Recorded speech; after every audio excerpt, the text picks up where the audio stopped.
Hi friends, അപ്പോൾ നിങ്ങളെല്ലാവരും പല വീഡിയോസിൽ കണ്ടിട്ടുണ്ടാകും ഈ സ്പൈസ് ജെറ്റ് ആളുകളെ പറ്റിക്കുന്നൊരവസ്ഥ. ഇത് ഇന്നൊന്നേലും തുടങ്ങിയൊന്നുമില്ല, ഒരുപാട് കാലങ്ങളായിട്ട് ഉള്ളതാണ്. ലാസ്റ്റ് മൊമെൻറ്റിൽ വെച്ച് ഫ്ലൈറ്റ് ക്യാൻസലായി എന്ന് പറയാം, അല്ലെങ്കിൽ ഫ്ലൈറ്റ് ഡിലേ ആണ്, ടൈം ചേഞ്ച് ആയിട്ടുണ്ട്. അങ്ങനെ ഒരുപാട് കേസുകളുണ്ട് ഈ സ്പൈസ് ജെറ്റിൻ്റെ വിഷയത്തിൽ. ഇപ്പം മിനിഞ്ഞാന്നും സെയിം സാധനങ്ങൾ സംഭവിച്ചു. ദുബായ്ക്കുള്ള ഫ്ലൈറ്റ്, ഫുജേറയ്ക്കുള്ള ഫ്ലൈറ്റ് ഒക്കെ എന്തായിട്ടുണ്ട്, ക്യാൻസലായിട്ടുണ്ടായിരുന്നു. അപ്പം മിനിഞ്ഞാന്ന് ഞാൻ എയർ ഇന്ത്യ എക്സ്പ്രസ്സിലാണ് വന്നത്. എൻ്റെ ബ്രദറും വരാണ്ടായിരുന്നു. ആദ്യത്തെ ടൈം 10:30 ആയിരുന്നു, അതുപോലെ അവൻ്റെ ടൈം 9:30 ആയിരുന്നു. അപ്പോൾ എൻ്റേത് 1 മണിക്കൂർ ഡിലേ ആയിട്ടുണ്ടായിരുന്നു.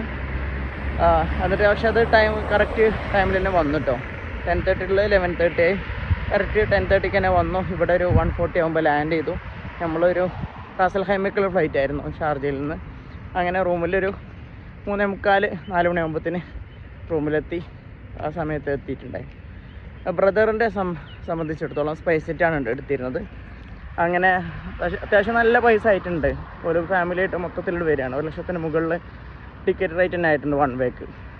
അങ്ങനെ ആദ്യം 9:30 ആയി, പിന്നെ അവർക്ക് അറിയിപ്പ് കിട്ടി അത് 5 o'clock എന്ന് പറഞ്ഞിട്ട്. പിന്നെ അത് മോർണിംഗ് 9:30 എന്ന് പറഞ്ഞു. അങ്ങനെ എയർപോർട്ടിലേക്ക് പോകാൻ നിൽക്കുന്ന സമയത്ത് ഫ്ലൈറ്റ് ക്യാൻസലായി എന്നുള്ളത് അത് അവൻ മെയിൽ ചെക്ക് ചെയ്തുകൊണ്ടാണ് അറിഞ്ഞത് കേട്ടോ. ഫ്ലൈറ്റ് സ്റ്റാറ്റസൊക്കെ ചെക്ക് ചെയ്തുകൊണ്ട് അറിഞ്ഞത്.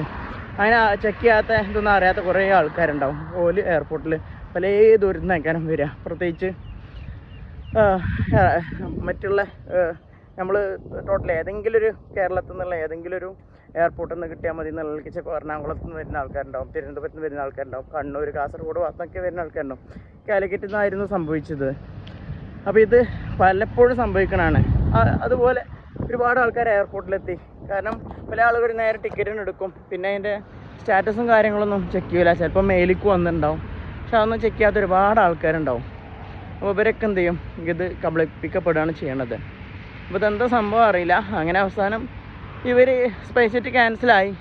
അങ്ങനെ ഇവർക്ക് ഇനി വേറെ ടിക്കറ്റ് കൊടുക്കില്ല. വേറെ ടിക്കറ്റ് എടുക്കണമെന്നുണ്ടെങ്കിൽ അടുത്തൊരു ഫ്ലൈറ്റ് എടുക്കണം. അപ്പോൾ ട്രാവൽസുകാർ പറഞ്ഞു എക്സ്ട്രാ 25,000 കൊടുക്കണം, അതിൽ ഇത് കിട്ടും എന്നുള്ളത്.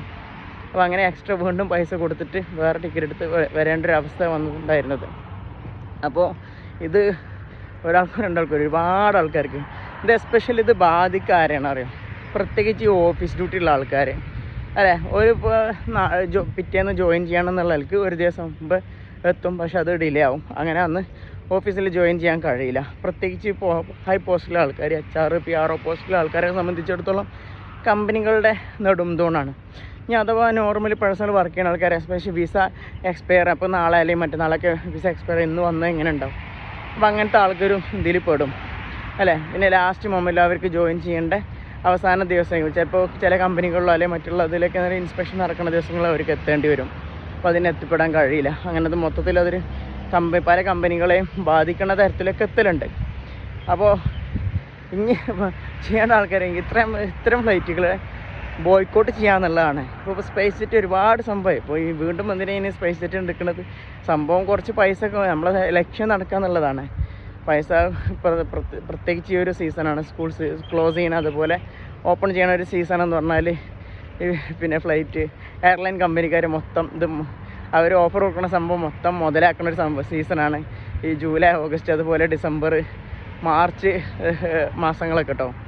ഈ ഒരു ഇതൊക്കെ വെക്കേഷൻ, സമ്മർ വെക്കേഷൻ, അതുപോലെ വിൻ്റർ വെക്കേഷൻ, സ്പ്രിംഗ് വെക്കേഷനൊക്കെ വരുന്ന സീസണാണ്. മാക്സിമം കൂടുതൽ ആളുകൾ നാട്ടിൽ പോകാനൊക്കെ ഉള്ള സാധ്യത ഉള്ള സീസണുകളാണ്.